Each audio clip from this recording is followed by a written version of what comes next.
Hey, hey, hey. Time for another Out of This World story from rSpace. In the end, sometimes life has a way of showing you exactly who people are. Today on rSpace, some new glasses bring 20/20 vision to this relationship. Wife's glasses exposed her cheating. I blindsided her by selling the house and serving her with divorce. I, 36 male, am married to Joanna, 34 female, for about 6 years. I work for a construction company in project management, which means I'm away from work pretty often, usually about a month at a time, twice a year. Joanna used to tell me she understood travel was part of my job, and for years, I thought we were a strong, trusting couple and could have a good life together. Turns out I was way off. This whole nightmare started during my last work trip, and it came crashing down thanks to a video call and the dang reflection in her glasses. Yep, glasses. Let me tell you how it went down. It was my second week away on this trip, and Joanna and I were doing our usual video calls every night to stay connected.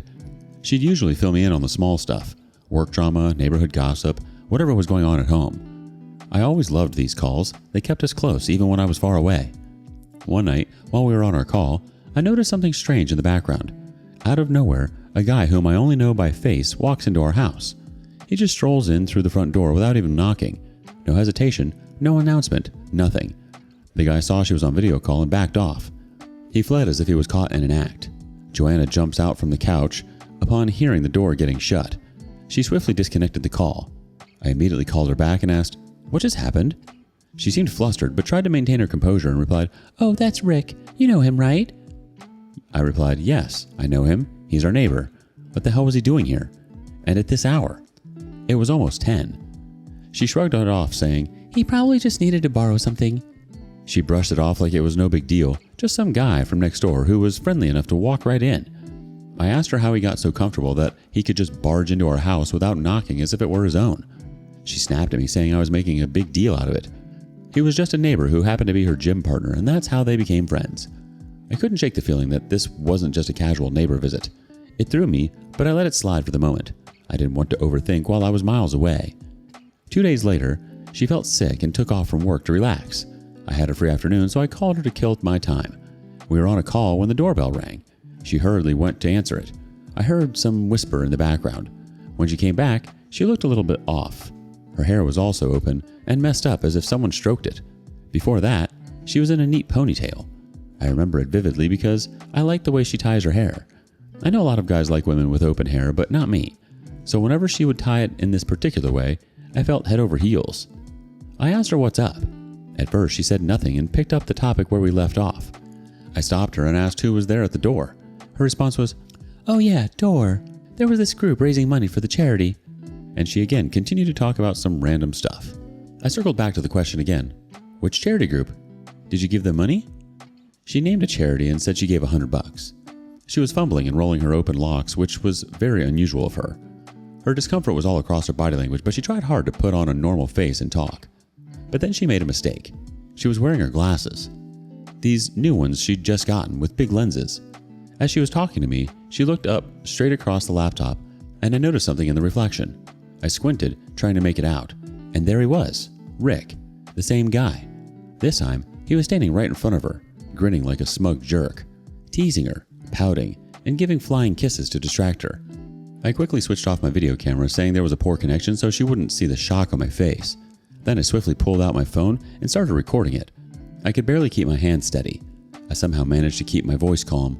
You won't believe what happened next. That son of a witch started undressing himself. I froze my stomach in knots. My whole body went cold, my face neutral. She was quiet too. Her focus was entirely on that jerk's body. I mustered the courage and asked her if everything was okay. She looked at the laptop screen and said with a broad smile, "Oh yeah, just a bit of a headache. I think I need to lie down soon." She looked at me right in the eyes through that screen and lied straight to my face. With her naked piece of junk in my bedroom, she had no idea I'd seen him in the reflection of her glasses. It felt like a punch to the gut. There was my wife, lying to me with the same sweet, innocent face she'd always had, while her lover stood naked in front of her, acting like he owned that place. I couldn't bear it any longer. I disconnected the call. I wished I could rush home and shoot that moron in the head. In the moment of desperation, I hailed a cab to the airport. I tried booking the first flight home only to realize that by the time I reached home, the guy would be done doing my wife, and my wish of catching him in the act was unreasonable. Then something in me snapped, and I wished to go nuclear on my revenge. I stopped the cab midway and walked back to the hotel, contemplating my next move. That whore was cheating on me, and my own house, the house I bought before we even met. I built this life for us, and she was treating it like her slut house, like she could do whatever she wanted behind my back. I knew I could have confronted her right then, but after that blatant lie, the way she acted so casual, I wanted her to feel the kind of shock and betrayal I was feeling.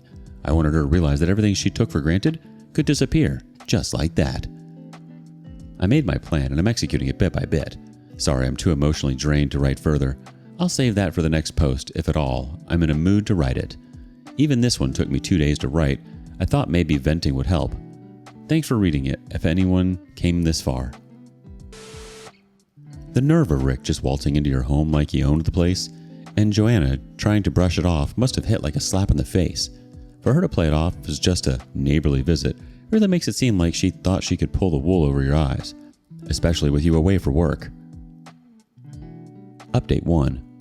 Thanks to this lovely community, I'm here again to share the remaining bytes. So after that video call crap, I was stoned for the next 2 days. Not proud of it. I avoided all calls and texts from her. Texted her back I was busy. 2 days later, my manager called me at my number asking if I was fine because I missed some very important meetings and briefs. I broke down and told him everything. We've been working together for years and we've built that sort of rapport. He asked me if I wanted a break or maybe go back home and sort out the stuff. I immediately requested him for a transfer without thinking twice because I didn't want to go back to that city. He asked me to sleep over the thought. I did revisit my decision, but that only led to plotting my nuclear revenge. Like I said, I work for a construction company and one of its wings deals in property sales, and I'd originally bought the house through them. They have some employee discounts, which I cashed it very early in my career. I had a house even before I started dating Joanna. I figured I might be able to sell it without her even knowing about it. So the next day, I called up my manager and told him I wanted to sell this property. He connected me with the right team, and since my house details were already in the system, it was easy enough to start the process. Meanwhile, I requested my manager to facilitate my transfer. It was a tough decision, but I knew I wanted this. I didn't want to just leave the house behind. I wanted to leave everything behind. Then I also hired a lawyer. It took me a week to get 1-hour appointment. That's when I realized the demand for divorce lawyers in our country. They get business from these cheating whores who can't control their lust. Anyway, I discussed my case and shared the evidence. Sadly, you cannot do much except for divorce. I might also have to give alimony because we live in a no-fault state. Quite pathetic, right? I know, but I'm ready for everything to get rid of that cheating witch. During the remaining 2 weeks of my stay, I barely spoke to her. She occasionally video chatted me, and I would respond, but I remained silent for most of the time. She would ask me if everything was fine, and I would put my brightest smile and say yes, just that I'm too busy with work. The transfer and the house sale can't happen in 2 weeks, and I also have to take my stuff out from the house. So I had to head home at the end of my 1-month stay. I went back home as scheduled and tried to play cool, which was very, very hard for me. I told her I would have to leave for another trip next week. She faked a sad face, but I knew deep down she would be dancing in the thought of having her jerk affair partner in the house. I booked a hotel near my work until I was transferred to the new city. I spent the week at home only to whisk away my important stuff without her knowing about it. The first night I spent in the house, she wanted to initiate intimacy, but I shrugged it off, saying I was tired from the travel. She got upset and said I was behaving very rude. Not sure if she was acting it or if she really was, but I couldn't care less. I dozed off, saying I was too tired to deal with it right now. Then on the next night, she waited for me to make the move. You know, this thing about women, once you decline their sex move, they won't do it again. For the next few days, I played the part of the clueless husband. I even cooked dinner and acted like everything was perfect, just to see her face while I planned the ultimate blindside. But inside, every time I looked at her, all I could think of was her making out with him, lying to my face, acting like I was some kind of fool. Her presence disgusted me. When she went to work, I packed all my important stuff and slowly shifted them to storage. During my stay in the house, I searched for more evidence, but could find none. I checked with my lawyer if the video I had gathered through the reflection of her glass counts and if that's enough. He said it was. Can't reveal all the details, sorry. The night before I was supposed to leave, she came to me with teary eyes and said she wanted to talk about something. It seemed she wanted to confess something. We all know what. My heart sank. I felt caught off guard. I immediately diffused the situation, saying I know I've been distant since I returned, but I promise things will get better once after this. She whispered it was about something else. I said, whatever it is, I assure you it will be solved soon, but right now my mind is too occupied with work-related stuff. I didn't want her to confess. I wanted to rip her when she was off guard. She tried to seduce me, and I gave in. Knowing that this would be the last time I was ever close to her made my stomach churn, but occasionally her cheating scene flashed and gave her the pain she deserved. Really hard pain, and continued until she could no longer take it. I've always been gentle and soft otherwise. It made me feel guilty later. I shouldn't have done that. I do feel sick and pathetic later, but can't help it now. I deliberately left when she was at work, leaving a note on the kitchen counter that I had to leave before schedule. She called me. I declined or forwarded it to voicemail. All her texts got one reply from me. I was busy. I checked into the hotel where I stayed until my transfer. The house sale was pretty smooth. I gave up my ownership rights and immediately got the check. Once the paperwork was done, my company sent her an eviction notice. She absolutely lost it. She thought it was a misunderstanding. She blew up my phone with calls and texts. One of her texts read, "Why ain't you replying? Someone took away our house and sent me an eviction notice.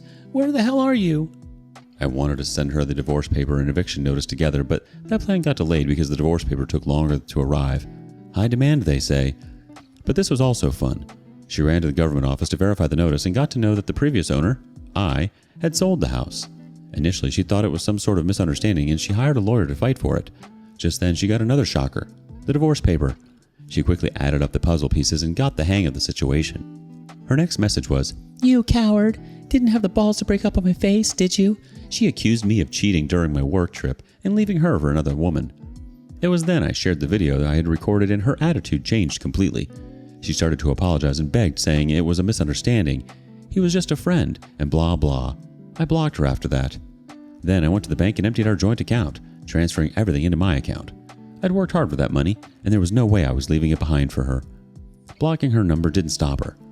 She moved to emails, each one more desperate than the last, asking for a chance to explain herself, as if there was any explanation that could justify what she'd done. Her reason for calling it a mistake or a moment of weakness was least helpful on her. When she realized I wasn't responding, the emails turned angry. She called me cruel and heartless and said I'd overreacted by selling the house and taking the money. That I was the one ruining her life. Her life? She had no idea the pain she'd caused, the betrayal she'd inflicted. She said, "How could you just take away everything we built together?" Look at her audacity. I took away everything when she was the one effing around in my absence? I ignored it all. She deserved every bit of this. I haven't spoken to her since I left home. I know I'll have to face her soon. The court hearing is approaching. I'm mentally preparing myself for that. Edit to add. By the way, I got the transfer a week ago and I'm just settling in a new city. Looking forward to building my life from scratch. Hope I'm not too old for that.